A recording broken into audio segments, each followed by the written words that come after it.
So this right here is the Pixel 9 Pro Fold, and I've been using it as my daily driver for the last like 2 months or so, and I've actually had this since December of 2024. I just got busy with other devices and I wasn't able to fully review this device when I first got it, but I said it's never too late. I wanted to see what this Fold was like today in 2026, but also this form factor, because this was Google's first attempt at this particular form factor. And when I first saw it, I was like, this looks like the perfect form factor. Almost a perfectly normal sized phone that folds open into a big tablet. And I thought, this looks like a brilliant concept, because nowadays you have these thin, well, maybe not nowadays, but before, back then, you had these thin looking foldables, and they were rough to use on the front cover because they weren't the most comfortable. They weren't the best experience. I always thought it was tight. In fact, let me go grab my Fold 5 because I have one of those tight, thin folds. See, you can see here how thin and tall too the Fold 5 was compared, or is compared, to my Pixel 9 Pro Fold. So I thought this was gonna be the perfect form factor. It's a normal size phone that folds open into a bigger tablet. That's not quite the best tablet size because, of course, it's kind of like having two pixels opened up. It's kind of a 1-to-1 aspect ratio, but it's still nice to be able to multitask on it. That's why I was very interested to take a look at the Pixel 9 Pro Fold. And so that's why I went back to it after using the OnePlus devices. So let's go ahead and talk about my experience with this. So first, let's talk about the actual hardware. I already went into it about the form factor and whatnot. I like the form factor. I think it's a nice, solid form factor. The fact that it's almost a small, regular size phone that opens up into a bigger phone, but it is relatively heavy. I mean, it comes in around 258 grams. So that in itself, without any kind of case, is already very heavy. And I ended up trying to use a Pataka case, which is only on the back half. And that brought it up to 277 grams. And even then, it already felt pretty heavy. So that is a sacrifice you have to make, is that the phone will be already relatively heavy compared to a regular slab phone. But without a case, it also is relatively thin. If you compare this to, say, a regular slab phone, it is going to be almost at the same thickness compared to a regular phone when it has a case compared to the phone by itself. So if you do want to rock the phone by itself without a case, you could, but you're running a risk there. For me, I would, but it's a bit risky. And also, there's no MagSafe, and I do like to use MagSafe because I have a lot of MagSafe accessories. So I have to use a case, which the Pataka case does have that. Otherwise, the phone itself is very comfortable in the hand because it's got soft, rounded edges and rounded corners, so it feels really good in your palm. It doesn't dig in, it's not sharp at all. I will say with the Pataka case that I use, it is a bit sharp over here by the hinge. I did drop it once and it did make that corner just a little bit sharper now too. So it does bother me when I have the Pataka case. I'd rather use it without a case, but of course I want to add a little bit of protection, and that's where the Pataka case comes in. When it's opened up, it is also very thin. I mean, it's such a thin device here. It's incredible compared to the Fold 5 coming from that. I mean, just fold it up here, you can see it's thick. Of course, I got a case on it, but even when I open it up, it's still a relatively thick phone. And the phone is only IPX8 water resistant, so it is water resistant, but it's not dust resistant. I believe the Pixel 10 Pro Fold is. I will mention that I got a couple of scratches on like the front here on the outer edges, and that's just because when I first got this, I was only using a front cover. So when I was propping the phone up and putting it on the ground to take a video, I was putting it basically on display itself. So that did lead to a couple of minor scratches here and there, but no major dents, no major damage, no major drops since I've had it. Now, some other things about the hardware here, you do have a fingerprint sensor built into the power button, which is pretty normal for foldables now these days. They don't tend to use the under display fingerprint sensor on the front cover at all. But you do have that fingerprint sensor there, which is relatively reliable and very fast and decently positioned. I feel like it could be a little bit lower, but that's just because Pixels do use the power button above the volume rocker, so it does tend to be a little bit higher, but not a huge, massive deal. And the phone does have facial recognition as well, so it's both on the front camera here as well as the inner camera. You can use facial recognition. It's pretty reliable. I wouldn't say it's better compared to other devices because it still struggles sometimes at night or in low light situations, but I like that you can actually use this to unlock a lot of your apps that require or that can be used with biometrics, because on other phones you do unfortunately can only use your fingerprint and the facial recognition is not accepted, but with the Pixel it is accepted, which is nice. Haptics are also really nice on the Pixels, and that's no different here on the Pixel 9 Pro Fold. Such good haptics. I really enjoyed them on this phone. And on the bottom you do have USB-C Type-C, which is 3.2, which allows you to get video output. So you can plug this into a TV, plug this into a monitor to then transmit the video of your screen to your device. And now let's talk about these displays. So you do have the cover screen, which is around a 6.3 inch display, coming in around 1080 by 24, 22 pixels, somewhere around that. So it's not a full 8 or a quad HD high quality display, but it's still plenty good. I mean, for the size, I didn't notice a difference. It looks very sharp and goes up to around 1600 nits, I believe, or 1800 nits or 2700 nits peak brightness, so probably only with HDR. But for me, it gets pretty bright when you need it to for about maybe like a couple minutes or so, because eventually, because of the phone's performance, it does go down in brightness because it's not able to hold that brightness for very long. But it is OLED, it is Victus, it is overall a nice display. I did take the screen protector off just recently, a couple of hours ago, actually, before recording this video, just because I wanted to feel what this screen felt like. But I did use a screen protector pretty much the whole time that I've had this phone, at least because I wanted to protect this display, especially because you are able to prop it up, of course, because it's a foldable. So when you fold it up and you want to use the camera like this, you at least want to have that front screen protected, because otherwise you're going to scratch this up, I'm assuming,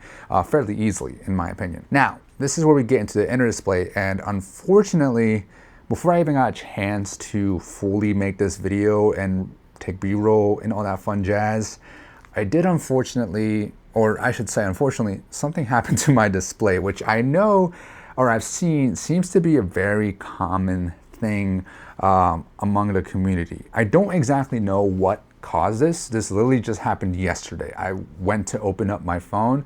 I heard some cracking as I opened it up, and then I saw one small black line right across the inner section where the hinge is. And then as I opened it up again, a couple more times throughout the day, it just kept getting worse. And now I can see like these like a mini micro, they look like cracks, but I don't feel anything.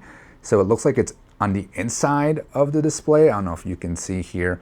I'll take some B-roll shots, but either way, this inner display is done. It's cooked. So yeah, unfortunately, the inner display, for the first time ever, for me, I've had many foldables. I've had the Fold 3 from the Samsung, the Fold 4, and then the Fold 5. Then I stopped there just because I wanted to take a break from the foldables, because I wasn't seeing too much improvements. The Fold 7 does look pretty decent though. But either way, this is the first foldable that's ever cracked on me or just broke on me in terms of the inner display. And I was surprised. I was a little disappointed as well. I did not expect this. It just happened out of nowhere. I didn't drop it and then it just happened. I literally just had it at my desk. I was working. I went to open it up.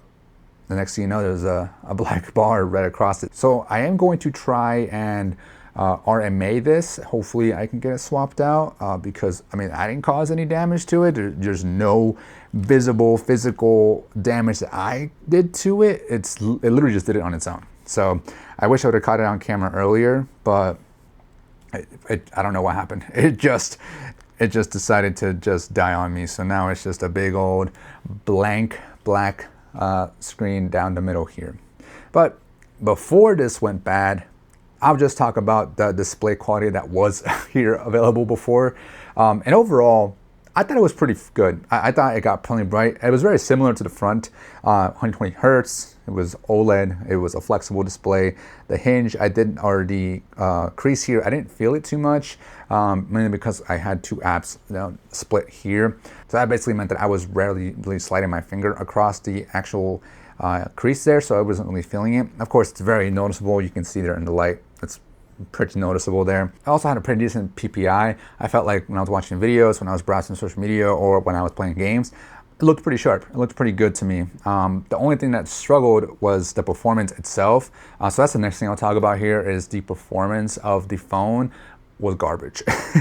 It was the Google Tensor G4, and so it wasn't the most powerful chipset available, or just isn't the most powerful chipset. And I think even today, the G5 with the current Pixel 10 Pro Fold also not the most powerful, and I heard that the G6 or whatever comes with the Pixel 11 Pro Fold, according to rumors, probably isn't going to be that much better as well. So I love the form factor, it's just the performance is not that great. So even playing Pokemon Go on the front screen, on the front cover here, I noticed frames dropping all the way to like 47 FPS. And then when I tried to multitask, forget about it. It was going to drop to like 30 FPS and try to do other things. It wasn't the best experience. So for the price that you're paying, very disappointing. It definitely could be a lot better. It should be a lot better in my opinion. I would even say that probably the Fold 5 is probably going to outperform the Pixel 9 Pro Fold, which I don't even know how old the Fold 5 is at this point.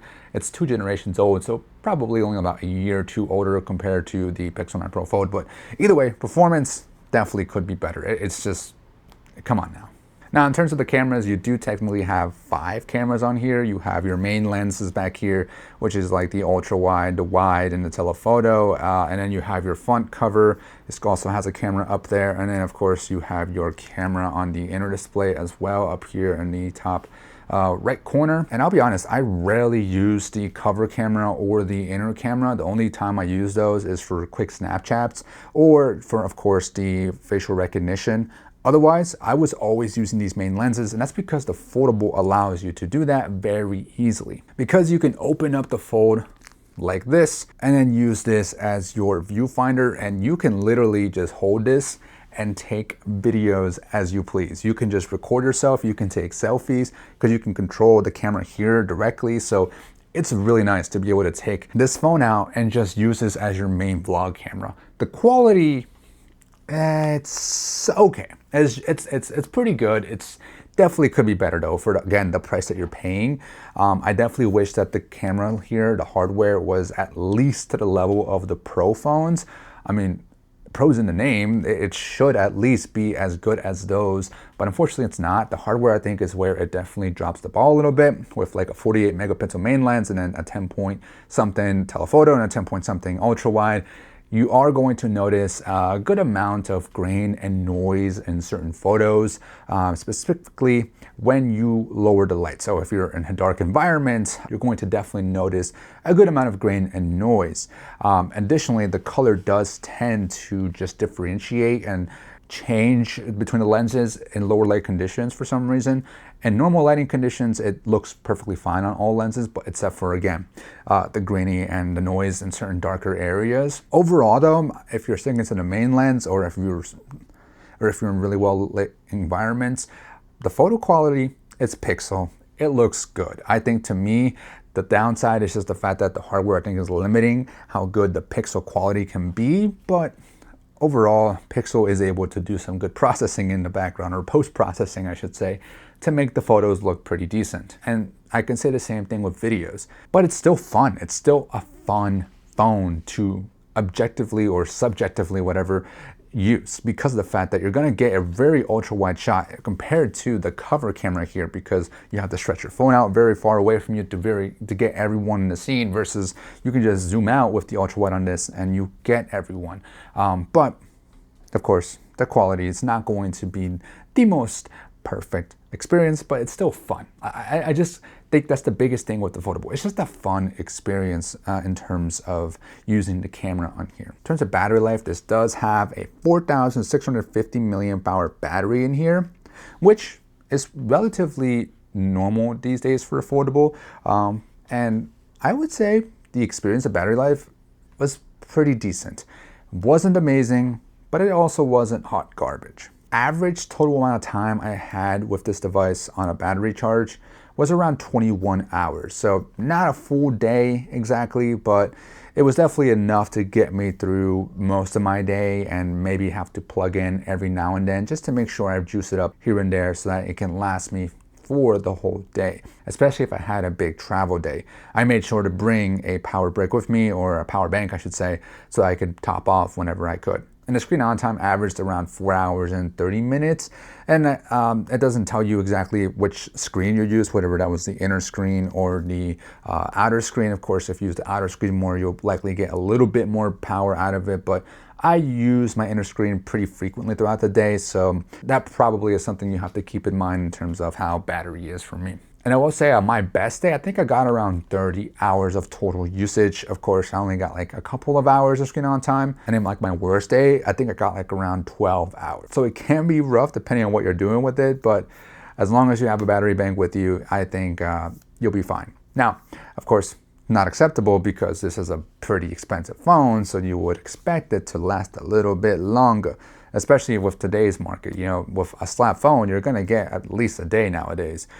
So it can be a bit frustrating switching to this and knowing that you're gonna have to be more considerate of your battery. And when you are charging, you're only able to charge at 21 watts wired and 7.5 watts wireless. I didn't use wireless ever, but wired, it was fast for like the first 30 minutes or so, gets you like 50%, but then from there on forward, it takes a lot longer. I think it takes like an hour and like 45, almost 2 hours. I stopped keeping track after some time because, like I said, I end up just plugging in for maybe 20 minutes, 15 minutes here and there, so just to keep it topped off. So I'm gonna go ahead and RMA this guy. So fingers crossed that in the next shot, I am holding a Pixel 10 Pro Fold instead of a Pixel 9 Pro Fold. Later. Okay, so here it is. We did it. We got the Pixel 10 Pro Fold in-house now, in hand. Man, was that a process. So basically, I claimed my RMA, I sent it in, and it took them like maybe a day after they received it to actually go through the process of testing it and checking it. And unfortunately, they did come back and say that I had to pay $600 to get my replacement. They immediately told you that you're getting a Pixel 10 Pro Fold, right? And they claimed that there was physical damage on the inner screen. And I clearly did not have any kind of physical damage. I even showed video of, or I took video of my device prior to me shipping it. And I also took video of me actually packaging the device. And I clearly showed that there was like no crack. So for example, here's the Pixel 10 Pro Fold, right? I showed here that, hey, look, there are no cracks, clear puncture, no clear physical damage. Like I sent them a link of the video that I uploaded to my Google Drive and I said, look at it. Clearly, I did not have any kind of physical damage. And I don't know if they actually looked at the video or not, but they just kept insisting that there was physical damage. And on top of that, I asked for proof and they could not provide proof because those photos and whatever is for internal purposes only.